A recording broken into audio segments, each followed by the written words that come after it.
नमस्कार शेतकरी मित्रांनो, मी सुमित. आपली माती आपले लोक या यूट्यूब चॅनलमध्ये तुमचं पुन्हा एकदा स्वागत आहे. शेतकरी मित्रांनो, आपण पुन्हा आज हरभऱ्याच्या प्लॉटमध्ये आलेलो आहोत. बघा, ह्या चणा आहे आपला जॅकी 9218. याला झालेल्या आजच्या डेटमध्ये 65 दिवसाचा कालावधी झालेला आहे शेतकरी मित्रांनो. बघा, 65 दिवसाचा कालावधी आहे. तर फुलाची मात्रा ही वाढत आहे शेतकरी मित्रांनो. आपण या प्लॉटमध्ये आहोत. आता हे बघा, जिथून पाण्याची सुरुवात झालेली होती, आपलं पाण्याची सुरुवात, आणि जिथे आपण उभा आहो इथं पाणी खतम झालेलं होतं, म्हणजे पाणी बंद झालेलं होतं इथून. इथं बघा, आता 65 दिवस झालेले आहे शेतकरी मित्रांनो याला, या हरभऱ्याला. तर फुल बघा, फुलाची मात्रा पण व्यवस्थित आहे आणि आकार पण बघा, आकार पण वाढत आहे. तर शेतकरी मित्र कमेंट करतात का बा आता हरभरा 65 दिवसाचा आहे, फवारणी करू का, पाणी देऊ का? शेतकरी मित्रांनो, आता तुमचा हरभरा 65 दिवसाचा आहे, 60 दिवसाचा आहे, 70 दिवसाचा आहे. या कालावधीमध्ये नाही काय, मागे पुढे जमिनीचा फरक किंवा पाणी कमी जास्त, नाही का, तर फुल कमी राहू शकतात किंवा फुल जास्त राहू शकतात. तर या कालावधीमध्ये कसं आहे, पाणी देऊ नका शेतकरी मित्रांनो. कारण की फुलंही राहतात, फुलाची संख्या जास्त राहतात आणि घाटाची संख्या कमी राहतात. आणि ज्या शेतकऱ्यांची जमीन हलकी आहे, त्या शेतकऱ्यांना घाटे जास्त राहतात, फुल कमी राहतात. म्हणजे ओल कमी होऊन जाते, फुलाचं रूपांतर घाट्यामध्ये लवकर होऊन जाते. म्हणजे फूल जेव्हा जास्त प्रमाणात येते, तेव्हा जसजशी ओल कमी होत राहते, तसतसं फुलाचं रूपांतर घाट्यामध्ये होत राहते. म्हणजे तळणी आवश्यक आहे. आणि ज्या शेतकऱ्यांच्या जमिनीमध्ये अजूनही ओलावा कायम आहे का नाही, तर हरभरा 65-60 दिवसाचाही झाला तरी हिरवा राहतो, फूल उशिरा दिसते, हिरवाच दिसतो. असं वाटते की फुल येणार नाही, फुल फुल फुल येते. तर विषय असा आहे आपला शेतकरी मित्रांनो, की पाणी द्यावं का? या अवस्थेत पाणी देऊच नका शेतकरी मित्रांनो. कारण की फुल येऊ द्या, फुलाचं रूपांतर घाट्यामध्ये येऊ द्या, नंतर पाणी द्या. केव्हा? जेव्हा तुमचा हरभरा माल कव्हर करणार, जेव्हा तुमचा हरभरा जास्त काळपट दिसणार, जमीन उलणार. जसं आता हे बघा, आता आपली जमीन उरली आहे. तर बघा, आता कुठे कुठे जमिनीचा फरक कसा दिसतो हे बघा. इथे हरभरा वाढलाच नाही, पण इथे या हरभऱ्याचं संगोपन केलं नाही का, केलं, ह्या जमिनीचा फरक आहे. आता समोर बघा हरभरा कसा वाढला आहे. तर आता आपली जमीन तुम्हाला उरलेली दाखवतो. हे बघा, हे बघा जमीन किती उरली आहे. माझी जमीन तर काळी नाही आहे, हलकी आहे, मुरमाटी आहे. तर माझा हरभरा बघा कसा आहे, हिरवाच आहे, जमीन उरली असून. पण ओल कमी झाली का असं समजावं का? नाही. या अवस्थेत पाणी नका देऊ म्हटलं मी.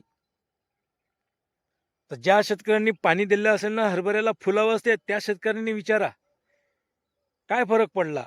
पाणी दिल्यानं काय होते, आता समजा आपला हरभरा फुलावर आहे, ह्या हरभरा फुलावर आहे, पाणी दिलं की हरभऱ्याची आता अवस्था कोणती आहे?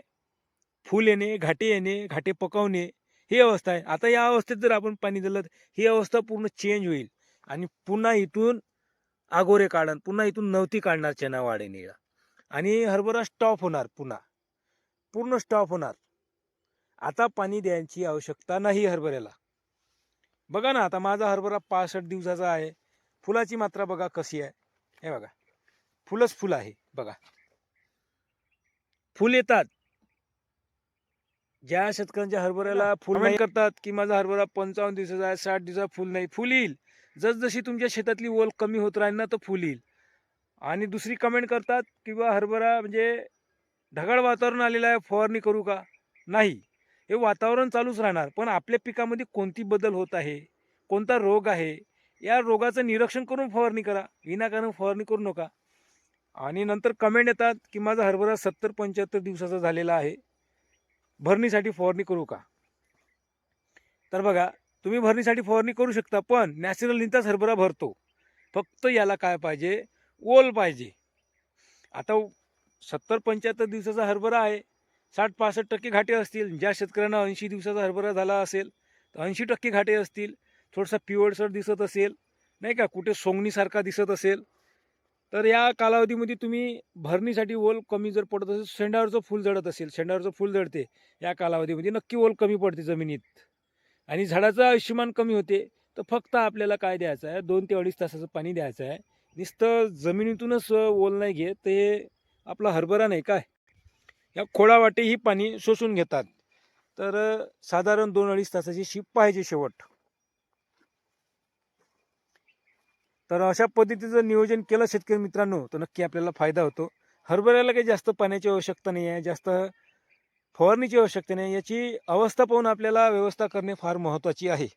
वातावरण बिघडलं म्हणून आपण फवारणी करू का नाही. हां, एक आहे शेतकरी फुल अवस्थेमध्ये अवकाळी पाणी आला, चांगला पाणी आला तर एक बुरशीनाशकाची फवारणी घेणे आवश्यक आहे. एक फुलाची फवारणी घेणे आवश्यक आहे, झेपची. कारण की पाणी आल्यानंतर पुन्हा अवस्था बिघडेल हरभऱ्याची. आणि समजा आता आपला हरभरा 65 दिवसाचा आहे. ज्या भागात शेतकऱ्यांचा हरभरा 65 दिवसाचा आहे आणि तिथे जर पाणी आला, तिथे नक्की फरक पडणार आपल्या हरभऱ्याला. नक्की फरक पडणार शेतकरी मित्रांनो हरभऱ्याला. कारण की अवस्था चेंज होऊन जाणार ना आपली हरभऱ्याची. तर एक झेपची फवारणी आणि एक कैसा बियांची पाणी आला तर 2 पैकी एक फवारणी घेऊ शकता तुम्ही. बुरशीनाशक तर मारावेच लागेल.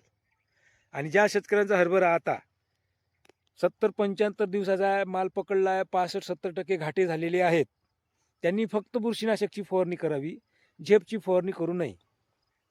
कारण की फुल येणार नाही, तो भरणार, वाढणार, साधारण फुल येईल, नंतर टेम्परेचर वाढणार नाही का. पाणी आल्यानंतर वातावरणात चेंज होते, टेम्परेचर हाय होते. म्हणून मी सांगतो शेतकरी मित्रांनो की फुल अवस्थामध्ये असताना फवारणी आणि पाणी देणे टाळावे. आता हे का ना, आता शेतकरी मित्रात हरभऱ्याची वाढ साधारण किती पाहिजे, आपल्या टोंग्या एवढी पाहिजे. टोंग्याच्या वरे थोडासा वाढला तरी काही होणार नाही शेतकरी मित्रांनो. आता माझा हरभऱ्याची हाईट बघा ना, माझ्या टोंगे एवढ्याली आहे बघा. आता माझ्या हरभऱ्याची हाईट आहे बघा, टोंगे एवढ्याली आहे. हे बघा, ही तुरी वाढला हरभरा, ह्या पूर्ण हरभरा टोंगे एवढ्याली आहे शेतकरी मित्रांनो. आणि फुलाची मात्रा बघा, हरभरा बघा इतके आहे, असा हरभरा आहे माझा. आपली जमीन भारी नाही आहे, हलकी आहे. आणि फुलाचा आकार बघा. आणि एक सांगतो शेतकरी मित्रांनो, आपली जाकी 92 अठराची भरण क्षमता हे ठस असली पाहिजे, तेव्हाच कुठे आपल्याला ॲव्हरेज लागतो. ठस म्हणजे कशी, याचं 100 दाण्याचं वजन 22 ते 26 ग्रॅम असलंच पाहिजे. 22 ते 26 ग्रॅम, 21 म्हणजे 24-25 असं असलं ते ठस दाना भरतो आणि उत्पादनात वाढ होते शेतकरी मित्रांनो. आणि चना भरणीला ओल पाहिजे, शेवट ओल असणे आवश्यक आहे. तर शेतकरी मित्रांनो, आता ज्या शेतकऱ्यांचा हरभरा 35-40 दिवसाचा आहे, बऱ्याच शेतकऱ्यांनी लेट हरभरे पेरणी केलेली आहे, त्या शेतकऱ्यांनी एक पाणी द्या आपल्या जमिनीनुसार आणि फवारणी करा. फवारणी आवश्यक आहे. आणि समोर फवारणी केली तर 8-15 दिवसांनी जर फरक नाही दिसला हरभरा पिकामध्ये, अजून एक फवारणी करा. कारण की तुम्हाला आता निसर्गावर अवलंबून न राहता आपल्या नियोजनावर अवलंबून राहावं लागेल. कारण की कसं आहे, वातावरण चेंज होऊन राहिलं. आता थंडी मिळते नाही मिळत हे आपल्याला माहिती नाही. म्हणून तुम्हाला 15-20 दिवसाच्या फरकाने एक फवारणी घ्यावीच लागेल. तेव्हा कुठं तुम्हाला रिझल्ट मिळणार आणि वाढ झाली पाहिजे हरभरा पिकाची. तर ही माहिती कशी वाटली शेतकरी मित्रांनो, नक्की तुम्ही कमेंट करा. आपल्या चॅनलला, आपल्या व्हिडिओला कमेंट करा माहिती आवडली असेल तर. आणि सबस्क्राईब करा आपल्या चॅनलला शेतकरी मित्रांनो, शेअर करा आपल्या व्हिडिओला. पुन्हा भेटूया नेक्स्ट व्हिडिओमध्ये आपण. धन्यवाद शेतकरी मित्रांनो.